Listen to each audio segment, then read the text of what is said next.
Ladies and gentlemen, you know him, you love him, Greg Gutfeld! Hey, thank you for coming. Very cold out there. Very happy to have you. Yeah, stand up over there. This is chromium, atomic number 24. You need chromium to make stainless steel. You also need chromium for chrome plating.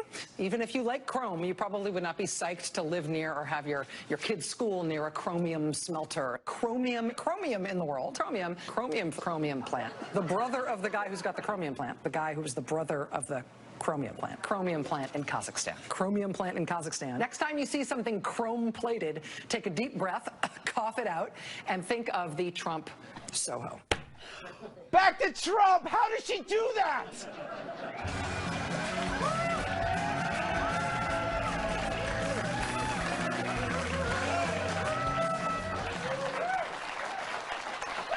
It's hard to believe it's the one-year anniversary of Trump's inauguration. We go live to media outlets around the globe.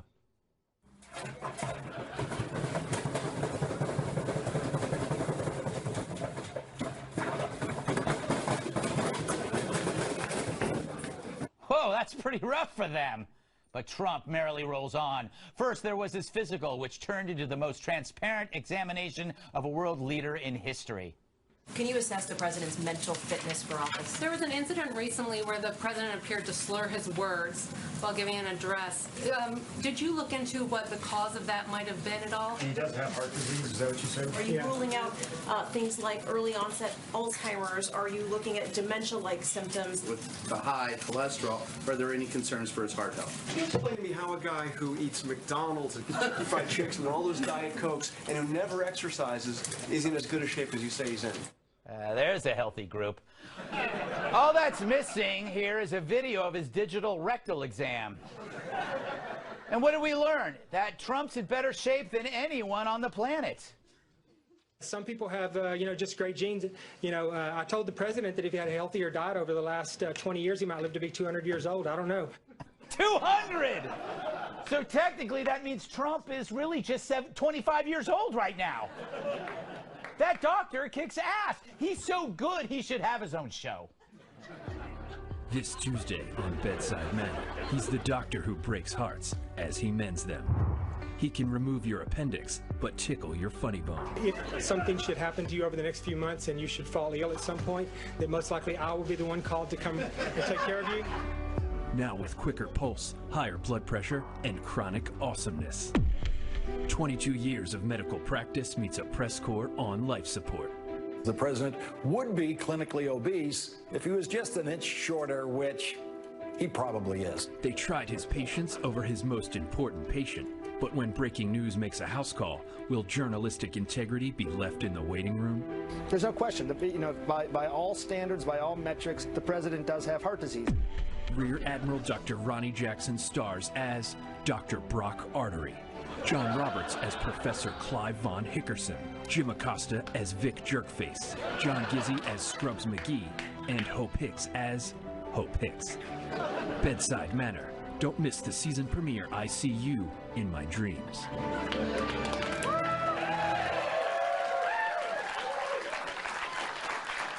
I give that 3 thumbs up. All right. But still, the good news wasn't enough for some. The president has heart disease. Those numbers qualify him for having heart disease, and it clearly needs a plan to try and prevent some sort of heart problem down the road. So wait, there's the lead. CNN finally admits Trump has a heart. Of course, all this good news only unnerved Beavis and Butthead. He sounded like a sycophant. He didn't sound like a doctor. I'm sure this guy is a great guy, great physician, blah, blah, blah. He shouldn't have sounded so Trumpian, first of all. And second, Well, did he write it? He works in a White House where just about everybody who makes public statements lie. What is she doing on her little phone? They're like that couple that you get stuck next to at a wedding reception table that makes you want to gnaw your own face off. Look, when you're calling the same doctor who worked for President Obama a hack, you've lost the plot.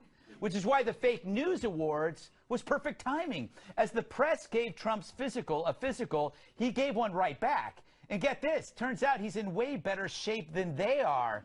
How genius was it to have the media cover their own report card? We break in with this breaking news. We suck. But speaking of report cards, how is Trump's after 1 year? Well, the economy's way up and ISIS is way down. If you stop there, I'll take it. But jobless claims are lowest since 1973. And I believe we have footage of your 401k since Trump took office.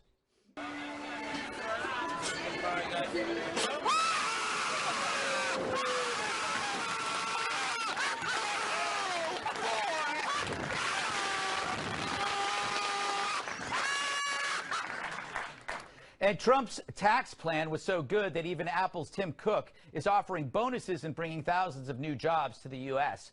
Watch him try to admit it. There are large parts of this that are a result of the tax reform, and there's large parts of this that we would have done in any situation. Just come out and say it. The guy you can't stand did some good. I know it's painful to credit someone you hate. The media tech companies, they're like children in high chairs, shaking their heads as Trump feeds them their vegetables. Yeah, it tastes bad, but it's good for you. Anyway, what did we get amidst this good news? Flake news. The enemy of the people was how the President of the United States called the free press in 2017.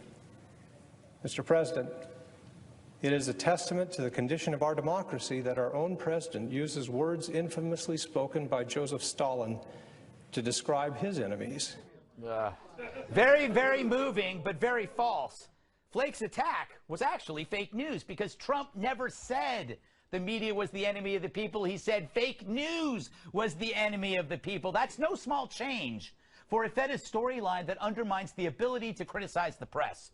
Trump treats the media like flies buzzing around his ears, reminding them it's not the reporters who are important, but the people they report on. No wonder they're pissed. So here's my one-year assessment. If Trump can just control himself, he might end up being a figure for the ages. The entire planet is feeling his impact every day. They're talking about him in the jungles of Borneo. Like him or not, take a freeze frame of right now. He's the most important person on Earth. But by keeping him on his toes, so are you. And that ain't fake news. All right. Let's welcome tonight's guests. I can get behind his legal mind. His latest book is called Trumped Up. Harvard Law Professor Emeritus Alan Dershowitz. She's so bright the sun sends her hate mail. Wall Street Journal senior video reporter Shelby Holliday. She's the feisty dame who thinks everything's lame. National Review reporter Katherine Timpf. And an inner tube is his pinky ring. Former bodyguard and my massive sidekick, Tyrus. All right. Professor, you can comment on anything, but I want to pose a question to you that despite all these missteps that are happening constantly, when you step back, there seems to be a path of accomplishment, which to me is astonishing that given all this stuff that's going around, things are okay. You know what it is? It's like a drunk man walking a straight line in an earthquake. It's like both effects are canceling themselves out. So he just walks a straight line. Does that make sense? No. Okay. Thank you. First of all, I'm still trying to get my head behind what Donald Trump will look like in 2147 when he turns 200. Yes. And you have to promise to put him on this show. Yes, we will. With his walker. Yes. And he'll come in and he'll look back. Yeah. And he'll look. I think this has been a very, very mixed year. Yeah. There are some very bad things. The statements he made about African countries are simply inexcusable. As the grandson of immigrants who came from what were considered S-hole countries back then and have accomplished a lot, we should never judge people on the basis of national origin. I don't like the way he deals with immigration, the way he deals with people from foreign countries. On the other hand, I like the fact that he has the peace process moving a little bit in the Middle East. Maybe the recognition of Jerusalem will finally push the Palestinians to come to the bargaining table. Mixed record on judicial appointments. Mostly I don't like them, but a couple of them are not so bad. So it's a mixed record for me. I would say more on the negative than the positive side, but he has 3 more years. Prediction, only 3 more years. In 3 years, he's going to get on national television. This is a professor. I'm just making. I like him a lot. Here's his statement. He says, "I don't know why any president thinks it takes 8 years to save our country. I have done more in 4 years than any president since George Washington. I don't see any reason for taking the additional 4 years. I can go back to the private sector and really help make America This is a good point. This is a good point. It's like what he did. It didn't take him that long to do Woolman Rink in New York. It took him a couple of months. He can get this thing done, and he'll go do something else. I guess that's your point. It's like my grandmother used to say to our children, sleep fast, we need the beds. So if he can get it done in 4 years, hey, he's going to not run a second time. Shelby, I have a theory that, kind of playing off what the professor said, is that he is kind of a jerk, but a lot of times your boss is a jerk and he gets stuff done. What's your take on He this? got a lot done. I just produced a video for the Wall Street Journal for this 1-year anniversary, and I felt like the dryer on the trampoline. Because there was so much going on, and to recap a year in 4 minutes was nearly impossible, but also amazing to watch the market continue to go up. President Trump makes controversial comments. He's also a big cheerleader at times when things are going well. But the market, man, it just keeps going up. So I think that is a huge takeaway. It shouldn't be ignored. I do have a bone to pick with the fake news awards. You cannot come out with fake news awards and have the #1 fake news issue be an op-ed columnist. That is not a reporter. That is not news. You are undermining your entire point when you're but you overmine it when you pick Krugman, because boy does he deserve it. Guy might have said something that was not exactly right, but Krugman, he's not news. He's an opinion maker that everybody respects, no matter how crazy he is as he pets his cat. But why not call it fake media awards? And also, you have better things to do. I think it's fun. I get your point, though. I get your point. Kat, I want to talk to you about the health thing, but you can talk about whatever you want. He really is. He had that guy out there for an hour with Dr. Dreamy answering everything. Which is my nightmare. That's true. If I was ever in public office, they'd be like, oh, she's crazy, within about 3.5 minutes. I don't eat healthy. Sometimes I don't eat until nighttime because I'm too anxious. I have about 30 pairs of penguin socks that I wear year-round.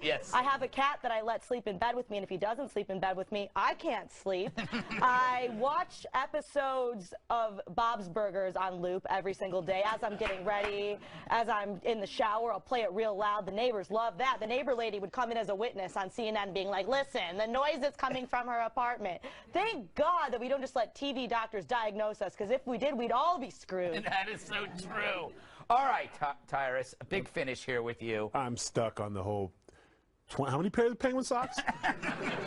Between 30 and 50 from my Auntie Barbara. You want to make fun of my Auntie Barbara? She's a very nice lady. Thanks for watching, Auntie Barbara. Yes. Hey. And Uncle Frank. Yes, can't leave out Uncle Frank. So what do you think? I think even if you're a supporter of Trump, you would deceive yourself if you don't admit there is a sense of chaos. It's like you're in a bar in an old West, an old Western where at any moment things could start flying. I think, well, yes and no. And just to go back to one thing, I actually was irked out my mind with all the coverage on his physical. He passed his physical. And it wasn't good enough. So they kept looking for, well, how does he sit? Is he pronated? Does he look for anything? Like, does he have a hangnails? Is there anything we can use to take against him? And the best part was, and I'll leave them nameless because I'm sure it's some kind of shaming, but these really, really chubby reporters at CNN who sit in chairs and tables, and when the camera angles turn, you see the little bellies because they work out, are talking about him, calling him obese. That was hilarious. Like, everyone in America is damn near obese if you do it right. I mean, if you follow the scale, I should be in a walker on my 600-pound life, leaning for Big Macs. But I mean, it's amazing to me that the people that were talking about him, there was no mirror in CNN while you were running your mouth. Like, he's an older man. Of course, he's gonna have a little bends and ticks on his heart. He's supposed to. He's an old man, but he's fine. He passed physical. Move on. You know, it's funny. I gotta wrap this up. I'm jealous that Trump can eat whatever he wants. I call this old school health. He's not personal trainer healthy that you see everywhere. Personal trainer healthy. They're muscular, but all they do is eat like strained kale. He's dock worker healthy, which is like he eats anything he wants, but could twist the head off a deer. Grumpy old man. Grumpy old man. The old man ate bacon and beer every day. You know, it's funny, but it does reflect a very serious problem that we're trying to pathologize political differences. First, we try to criminalize That's your them. book. Now we're trying to pathologize them, but the Republicans did the same thing. When Hillary Clinton tripped, going into that car, people were diagnosing her. Look how sick she is. Yeah, it's She's true. not qualified to be president. We were right, though. From both sides. Let's cut that out of both sides. Let's get whoever gets elected, let them govern. It's a good point. It's a good point. It's fair point there. Up next, the Fire and Fury book will now be a TV movie. I hope I get to play Stormy Daniels.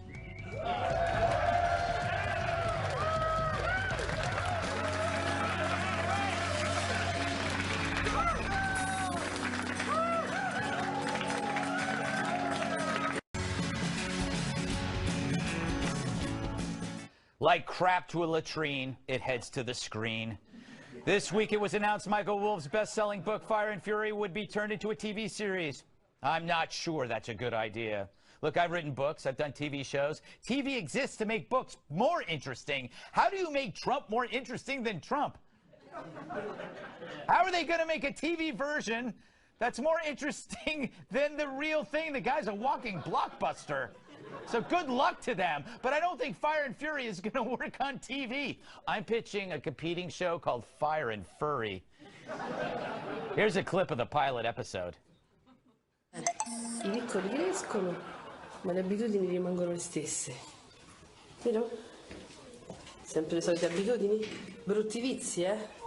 And they are delicious. Shelby, my theory is that you can't. How can you make what's really happening better without making it up? Yeah. I have no idea. And I was talking to a friend in the publishing world, and he said you never usually see nonfiction books become something funny or comical. You know, all I can picture in my head is Veep for some reason. Yeah. Just something totally bananas. And he said we just don't see that happening. It's a nonfiction book, but you never know. And I just think it's going to be hard to outdo whatever you're trying to do. You know, Alec Baldwin does Trump with a ream of writers, a team of writers, and Trump is funnier without that, Dershowitz, because he's real. Well, but you've adapted books into movies. I mean, could you do this? Only on one condition: if you could get Trump to play himself. Yes. Then he could be a great star. Yeah, that's so true. And you know, think of the career he has ahead. Can you get him to follow the script? He'd be the worst actor. He'd be going, I don't like this. I don't like this. That didn't happen. Can you get Stormy Daniels to play herself? I want to do the hotel scene at least 3 times to get it right. Tyrus. Yo. I only bring the because I just got this article on My Affair with Donald. Do you think that should be part of this, even though it wasn't in the book? Well, why not? I mean, that's the only kind of sort of maybe true thing about the whole situation. So you might it's literally Memoirs of an Angry Bannon. Is the name of the book. I mean, it's the movie. So the movie's going to be him pouting in the office next to the big office while they have a meeting. Yeah, that's true. I'm going to tell. I mean, and what kills me about that whole thing is like they're putting, he paid off a porn star for having an affair. Would it have been better if she'd been a housewife of 5? Would that have been a better affair? I didn't look at it that way. Cum de la lawyer has an affair with, well, that's fine. But you know, just keeping it real, if I was looking for extracurricular, I would go to a pro who's not going to want to date or graduate or call me all the time. So I probably would go that route. I'm not saying I would. It's apprehensible. And I'm not saying he did either. But fellas, women, hear me now. If you're going to go out and date, go out and sneak around, you're going to sneak around with somebody who can come back home and ruin your life? Or you have a professional where you sign a disclosure and there's a medical test and everything's fine? If your tooth hurts, you go to the dentist? You know what? It's such a good point. Like, if you're a golfer, you're probably going to want to play with a professional golfer rather than, like, you got a toothache, go to the dentist. Yeah. But I think, you know, the interesting part of the book that they... I don't even know what that means. The interesting part of the book they actually could make a decent TV series out of is the the three groups in the White House. Yeah. The Bannon group. Yes. The Ivanka and Jared group. The and the Republican group. That was an actual insightful part of the book. She was her own group. She was her own group because nobody liked her. That might be the most fascinating part. We have no idea what she was doing. No, neither did she. Maybe we would learn. She brought her friends over to check out the rooms. Kat, where do you see this going? Is this happening? Would you watch? I only under one condition, and I have the perfect person to play Trump. Can you get it on the screen, please? Alf. There we go, right? They have the same hair. They kind of look alike. They have the same scallywag attitude. Yes. And for the Fire and Fury book, we keep the part about eating cats. Oh, that's all of the problems in the White House is because Trump eats cats. I didn't know that about it. That's what Alf does? Yeah, he's chasing their little kitty around for most of the series. Get with it, Greg. I'm sorry. I think, this could only work if they did it real time like 24. So, you know how 24 was 24? They'd have to do it at night, and they'd have to replay the events of the day with actors. They'd have to do exactly the same day, because real life is better than whatever they're going to offer. I will stick my face in a beehive and play Bannon. Yeah, there you go.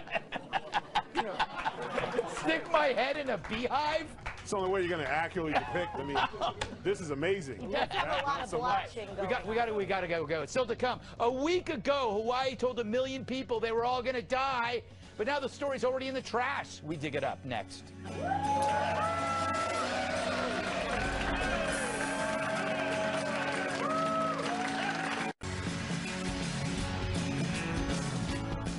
Contrary to the alarm, no one bought the farm. Remember that alert that went out in Hawaii? Everyone was told a ballistic missile was heading toward them. And they were put through 38 minutes of sheer hell. And then they were told it was a mistake. That only happened 7 days ago. But it's forgotten as if decades have passed.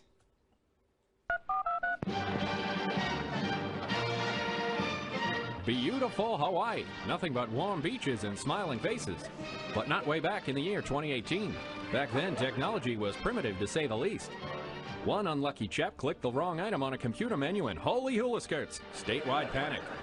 The emergency management employee had accidentally set a false alarm about an incoming ballistic missile. For 38 minutes, gents and dames everywhere were hightailing it for cover. Well, mahalo for nothing. As for the employee, he's been reassigned. At least he didn't go out with a bang. So, why has this story fallen so quickly under the radar? Well, for one thing, you can't blame Trump for it, although some have tried with every fiber in their yogurt-fed being. But if you can't tie Trump to it, it's not a story. So what if parents were putting their children down manholes and priests were absolving flocks of people of their sins and families were tearfully saying goodbye to each other? The president said a naughty word, and that's all that matters. For more on the Hawaii story, let's see what others are reporting. Where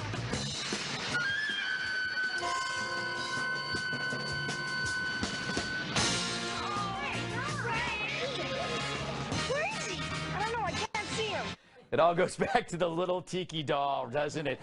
Tyrus, I can't believe that we don't talk about this. Is like, just because it was a false alarm, we're not taking it seriously. And you know what, the part that really bothers me is it took 38 minutes. Yes, and they knew 5 minutes. 38 minutes. Well, before that ballistic missile, that should be national security. I don't think your local state should be taking care of that, obviously. But in those 38 minutes, see how many marriages were ruined? Yes, true.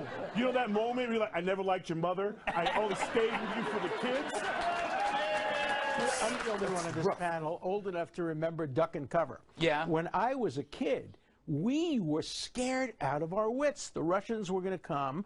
They were going to blow us up, but we would be saved because we got on our knees under our desks and prayed. And that brought back these terrible, terrible memories. Yeah, it was nuts, Shelby. My wife was there. Thank God I wasn't, because I am the worst. I know. I would have covered myself in slow-moving elderly, and I would have been like, they would have been shields. Hey, you insulting me here? Come on. He's the guy who had to apologize after the false alarm. Honey, dear, I didn't mean to kick you out of the refrigerator. Right? I'm sorry. Yeah, it was like, I leave the family behind. Yep. No, I was going to look for help. Yeah. No, but you really can't imagine what it was like to be there. Right. And clearly this person had no business being near a button when we have heard so much about big, powerful buttons, and there are genuine fears that that button might be pushed. There are a few things that were really scary that came out of this news, though. The AP reported, according to a man who was contracted by DHS to study the wireless alert, it could take 30 minutes for other states to write and blast a message about a missile. That's a problem we should probably fix. Right. And a nationwide system for mobile devices has never been tested. These are things that just seem so simple. And the fear is that we've moved on so quickly from the news. Will they ever be fixed? We move quickly from everything. You think about the Vegas shooting. Like we act like that's happened 10 years ago, and we still don't know what the hell happened. Kat, you said you disagree or what? I disagree. I don't think there should be any of these warnings at all. Oh, really? Why? If you're gonna get missile bombed to death, what are you gonna do about it? Get a raincoat so you don't get wet? Gonna stock up on canned goods? You're never gonna get a chance to eat those canned goods. There's nothing you can do. Why not just let people live, and then, 1 second you're not? Well, this is an interesting point. The best response I heard is the husband of my wife's friend. They were there for her birthday party, and he's Russian, and everybody's panicking. People are crying. His wife's crying, and he goes, "Go back to bed. If you wake up, all good." And you can't get better than that. No. You can't get better than that. That's a cool dude. The one thing I got to say, I love Hawaiian shirts, but it's weird when they're at a national security press conference when they're in Hawaii. Do you throw a tie over a Hawaiian shirt? I don't know. I mean, I don't get it. Anyway, I don't get it at a national security. I love Hawaiian shirts. Love them. Just not in a serious meeting. It's incredible. You can wear them anywhere.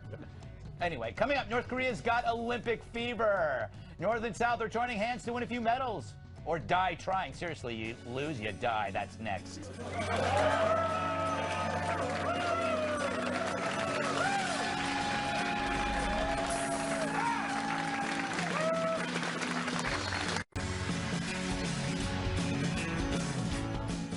Their dear leaders sending cheerleaders.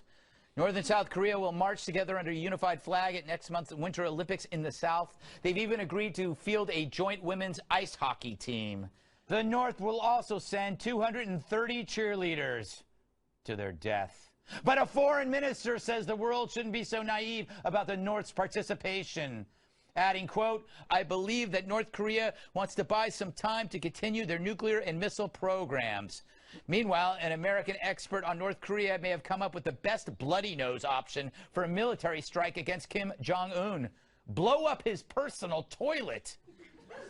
Apparently, all the pictures of Kim Jong-un at missile launches have one thing in common. Take a look at the back left of this picture. His porta potty is always nearby. As Jeffrey Lewis explains, taking it out will, quote, "send an unmistakable message. We can kill you while you're dropping a deuce." I'm never pooping again. As for the Olympics, they've added a new sport that promises to be a huge hit.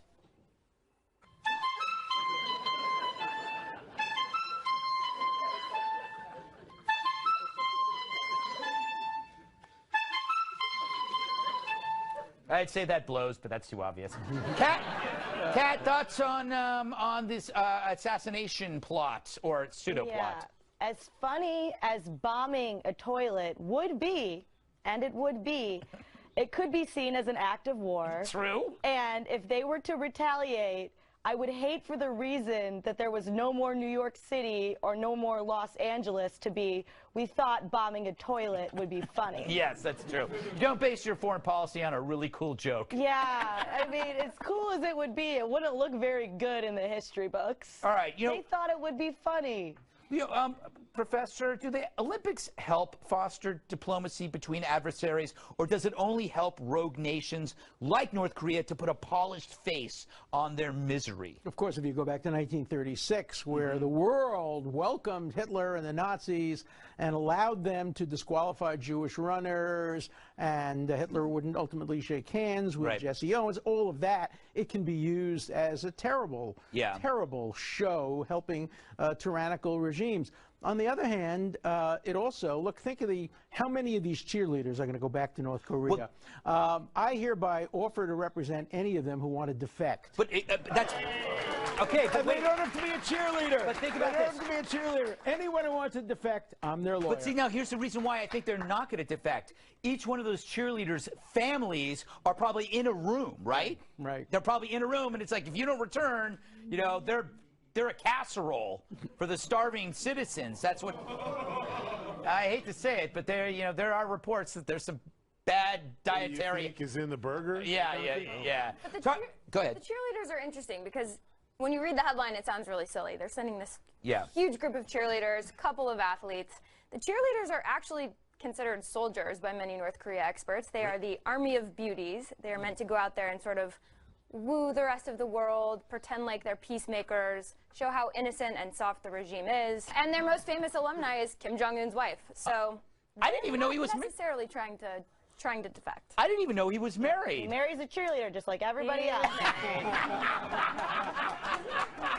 They always marry the cheerleaders. Kat says. You can do it, Tyrus. Yeah, I mean, it's... Tyrus. What do you? Okay, is this just a way for Kim Jong-un to just put off stuff to delay while he's still developing weapons? Look, I'm cooperating, but then he's actually doing something else. I mean, it's probably a little of that, but also at the same time, one of the things that has happened for him and his country is with getting sparring with the president of the United States and the leader of the free world, he has the spotlight right now.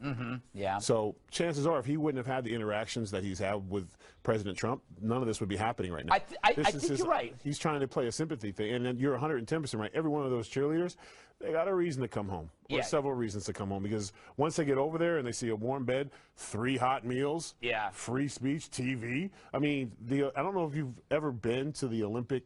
It's like a little city. Yeah. And it's just a whole lot of like fun going on. Yeah. And stuff. Yeah, it's been a while for me since I've been in the Olympics. A good friend of mine, Mark Henry, the world's strongest man, he goes to Olympic, and some of his stories from the Olympics back in the day, I was like, did you even have energy to lift? Yeah. Like, I mean, like, they party, they have fun, everyone's meeting everyone, like, they're going to be exposed to a lot of things. There was a lot of clean and jerking going on. All right, I don't even know what that means. Ruins the story. I'm talking about sharing ideas. This is a dirty little old man. No, I mean, he's doing his work. I got the old man sweater on, but you should have it on today. All right. Would you guys stop attacking old men? All right, still to come. New California wants to become the 51st state. But why stop at 51? Let's add the moon while we're at it.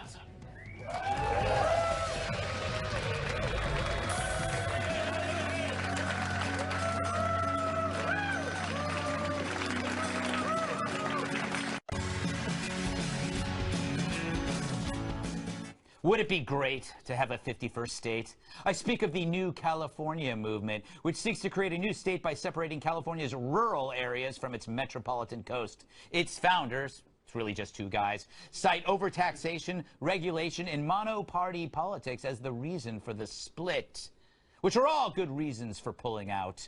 California was once... Stop it! You know, I lived in California. It was once a pretty cool state. You had the film industry. You had orange groves. You had giant redwood trees. You had the Modesto Nuts. It's a minor league baseball team. They don't talk to me anymore. Now it's let itself go. An elegant gentleman has become your fat, drunk uncle who can't even zip up his own pants. The founders of New California formally declared their independence this week. I believe we have tape of their presentation. San Diego, Los Angeles, San Francisco. Everything on this side of the line is just hundreds and hundreds of miles of worthless desert land, which just so happens to be owned by Lex Luthor Incorporated. Wow. I didn't know Superman was in Deliverance. Hey, Very good. California, it's gotten too big, Professor Dershowitz. It's like you imagine Siamese twins, right? And one of your twins got really, really fat. And you go like, okay, it's time to split. We're calling the doctor. Look, there are people in California who want to not have a separate state. They want to secede and have a separate nation. They would be, what, the 7th, 8th largest economy in the world? Yes. They would be among the top population nations in the world, and they could legalize marijuana without any concern from the federal government. In the world?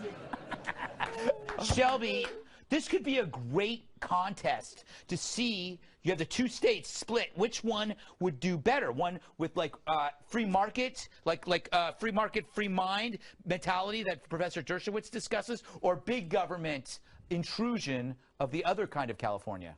That's a good question. I mean, I think this is what happens when you overtax your citizens, can't balance your budget.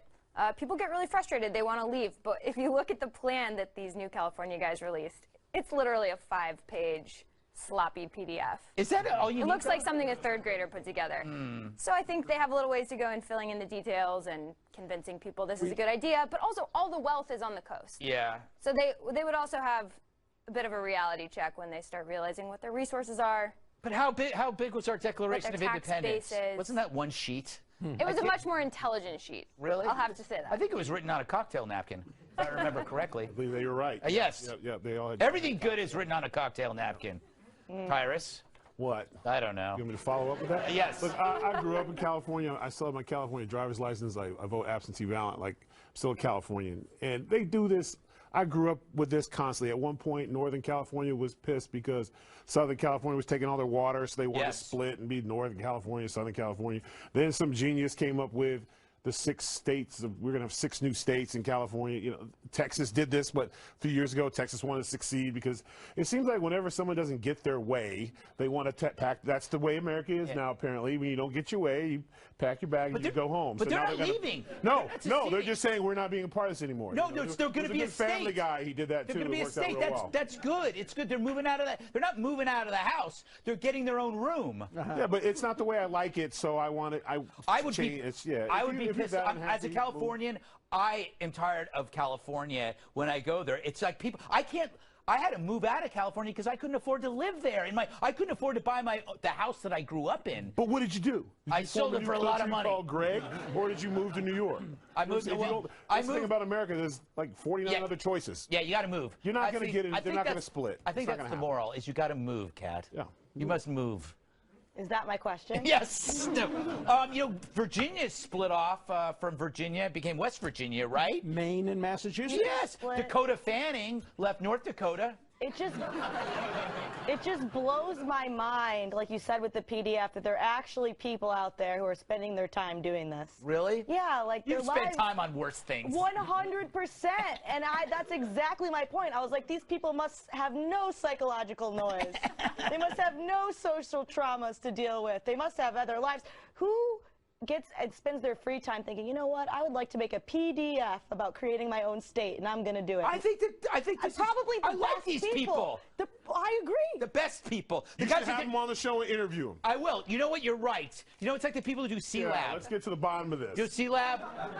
It's much better than anything I do. And then when you ask them one wrong question, they're going to form their own Greg Gutfeld Show in the corner. All right, enough. Don't laugh at that. Final thoughts. If you leave now, I'll replace all of your relatives with exact replicas.